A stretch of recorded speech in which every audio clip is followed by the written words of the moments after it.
Hi, Gail. So thank you so much for taking the time out to have a chat. Now, I know that we were talking a few weeks ago and you were saying that you've had difficulty finding help and support for your son who suffers from depression. So tell me just a little bit about that, sort of where it began, and then bring us up to date as to where you are now. Sure. Well, our story began about 5 years ago, and it began with panic attacks. And they came on very unexpectedly and very suddenly, and neither of us knew what it was. So, to cut a long story short, we sought counselling, and it didn't go away. It would recede, but it would keep coming back. And then it became almost fear of the panic attacks.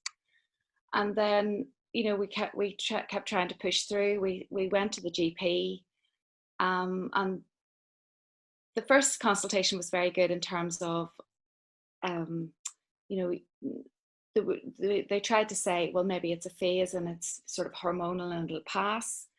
So no medication was offered. But as it carried on, we went back to the GP, and the only solution was take medication, really. There was no support given, there was no counselling offered. It was just sort of go home and manage it as best you can. And it's been a very long, hard road, really. So that was back whenever you were living here in Northern Ireland. So then I know that you moved to England, or your son ended up in college. Yes. Tell me a little bit how that went and how that was for him. So after we resisted medication for about 2 years, because we really, both of us, felt that this would pass. And he worked really hard, and he got into foundation year in art college, and that was great. But without my support, I was working close by in Surrey, and I was up and down the road and just checking every day that he was okay. And basically, I tried on a number of occasions to contact GPs in the area, because whenever you're feeling very low yourself, you don't go to get help. But the GPs would not speak to me as a parent because he was over 18. And the universities are very good, but they won't help again. They won't listen to an outside party because of data protection and so on, which is quite right. But I think when you have an adolescent, teenager, or a young person, the parent knows them best. And if they're contacting a medical practitioner and saying there's something wrong here, I think GPs need to listen. I mean, some GPs apologised to me and said, I'm so sorry, we know, but we can't do anything. So it was a very difficult period. That sounds really difficult. I mean, I'm sure you felt very disempowered through that stage. Yeah, I mean, one day I called 3 GPs in the area, and I said, this is not normal. We need help. We don't know what to do. What do we do? And every one of them refused. They wouldn't come out. They wouldn't take any action. And it was very distressing. Mm. And so he continued on at university. He really did. He battled, because I think the thing is, I knew nothing about depression before this, and he knew nothing about depression or anxiety. And it is a physical thing. You feel wretched. It's almost like ME. You can't get out of bed. Then you feel better again, and you get up, and then you don't want to feel like that again, but you've missed so much. And for him, his night and day was mixed up. So he would be embarrassed because he'd have missed lectures, because he'd have slept in. And as a student, you think, oh, didn't get out of bed. But in this case, that was not the case. And then he would feel embarrassed going into class if he'd missed lectures and explaining. And for me, I was trying to keep in touch with the university to say, it's not laziness, it's not partying. There's something wrong here. And they did try to offer help and services, but everything comes from the person themselves. They must seek the help. Yeah. And I think it's important that people who work in the industry know that the parents and those close to them also need to be allowed to have a voice. A lot of family support, feel helpless. They feel they're not being listened to. They're not supported when they're asked, because the person who has the illness cannot ask for help themselves, but they're the ones that need to ask for help, otherwise no help is given. Yeah.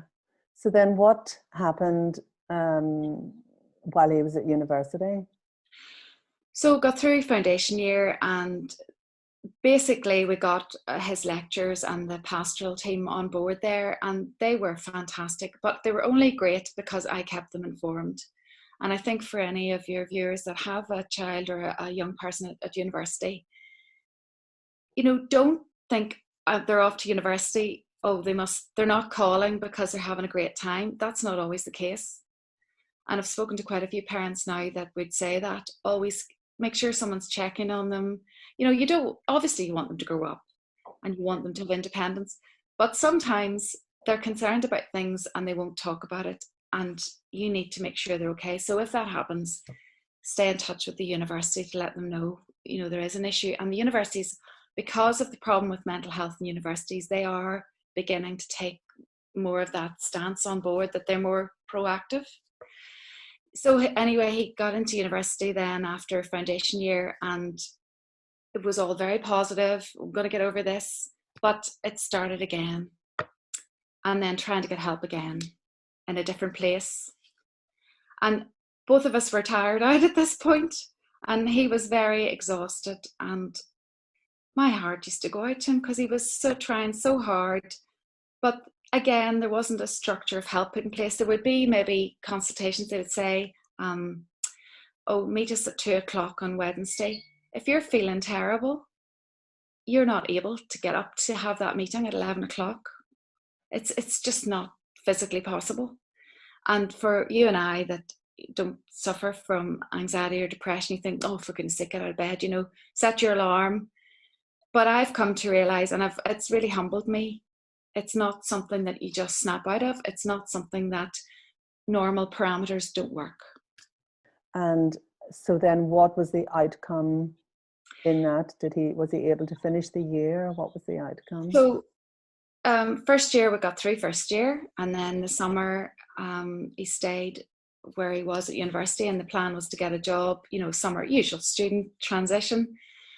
But again, it was just felt terrible, didn't want to go out. And this is a sociable, bright, really great person, this is not someone who was antisocial or it was just a really good lad, and how he had lived life, and we traveled lots and lots of opportunities. But here we have a young guy lying in his room,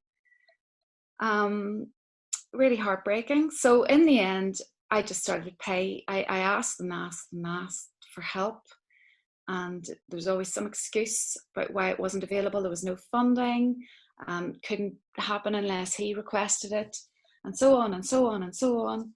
And in the end, I found a clinical psychologist who was amazing. And she used to come to the door, knock on the door, and get him out for a cup of coffee, and then set up, a weekly or 2 weeks. At the beginning, it was 2 or 3 times a week.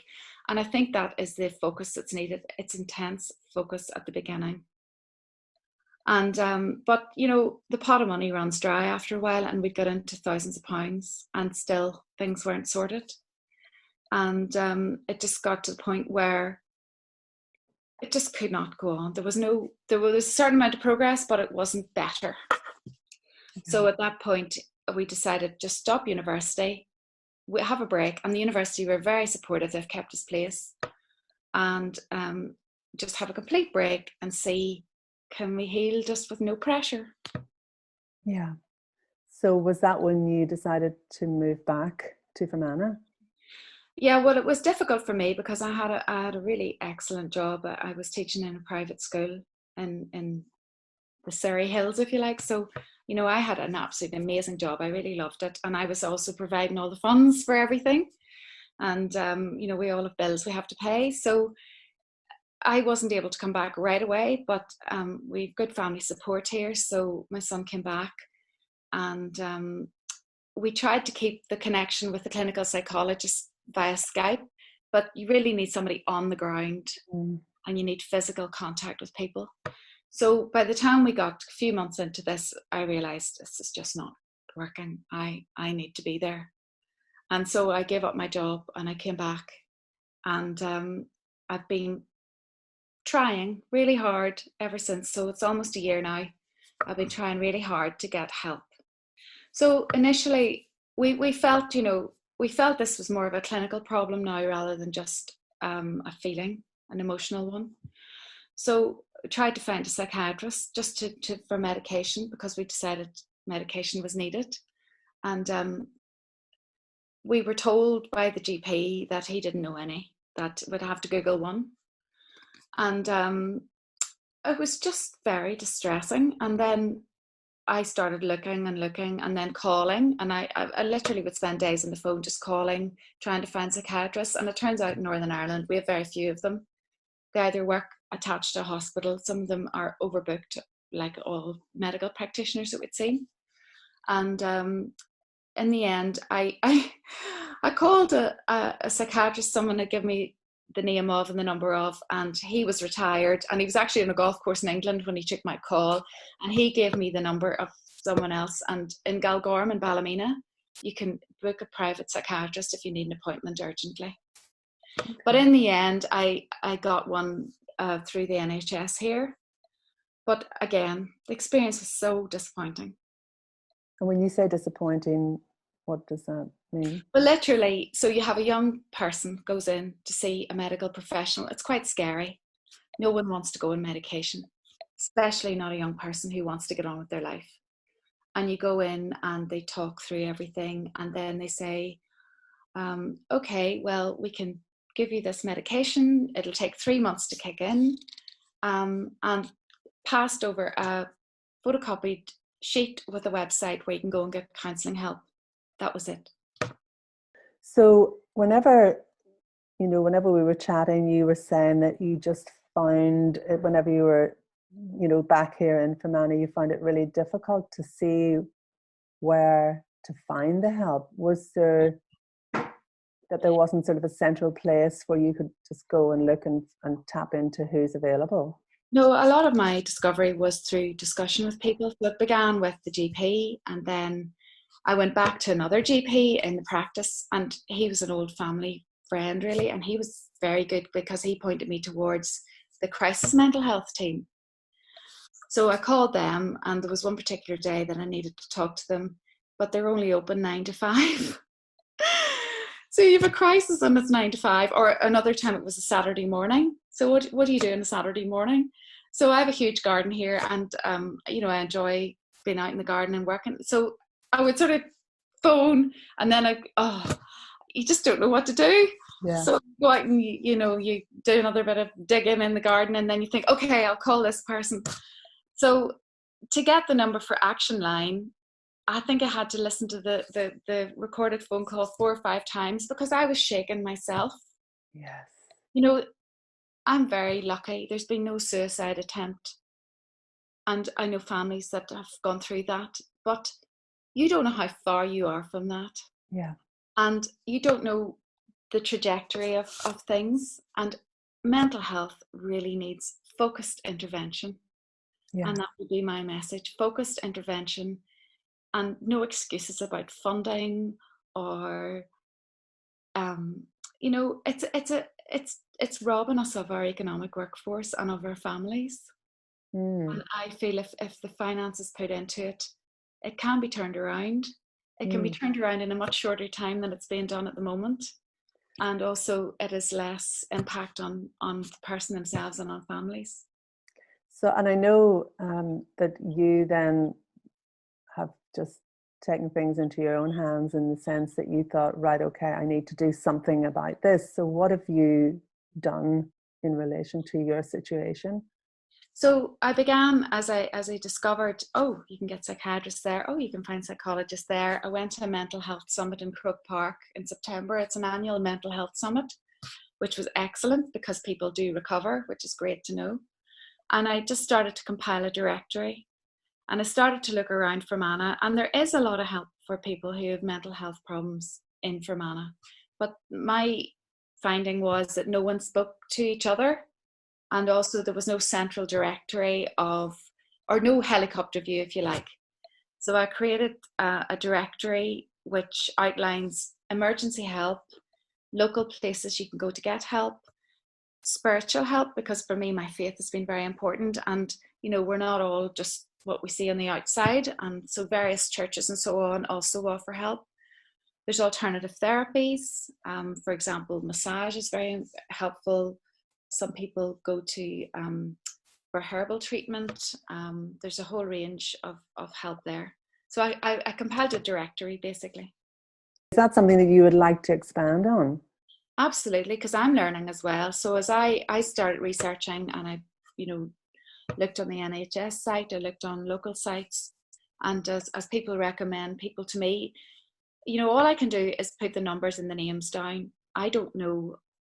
The thing about mental health is everyone is so different, and their experience and their understanding and what helps them is very unique.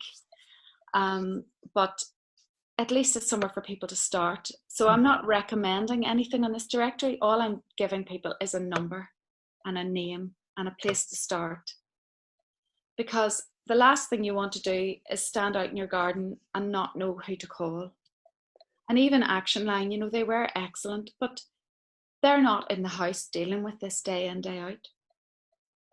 And it turned out there's some amazing programs. I mean, there's a 12-week program here called the Condition Management Program, which involves exercise, nutrition, and medical advice, for medication and so on. No one told me about that. I found it out by accident from a person who actually works in it. I've never heard about it. No, it's amazing. It's amazing. And that's the thing. And I suppose it's maybe down to whenever we don't need something, our mind is not sort of looking for things. Mm-hmm. Whereas whenever we do have a need, then we're trying to find it and we don't know where to look. Mm-hmm. And the other thing is, I think people who work with people with mental health issues are amazing, but they're overstretched as well and they're exhausted. So they don't look at how to promote what they do really, because usually their waiting lists are so long, they don't have to look. So whenever this comes knocking on your door, you just have to start asking, and don't be afraid. People are embarrassed to talk about this.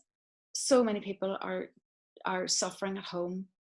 They need to speak. So have you got your website set up? No, I'm trying to do that at the minute. Okay. They can email me.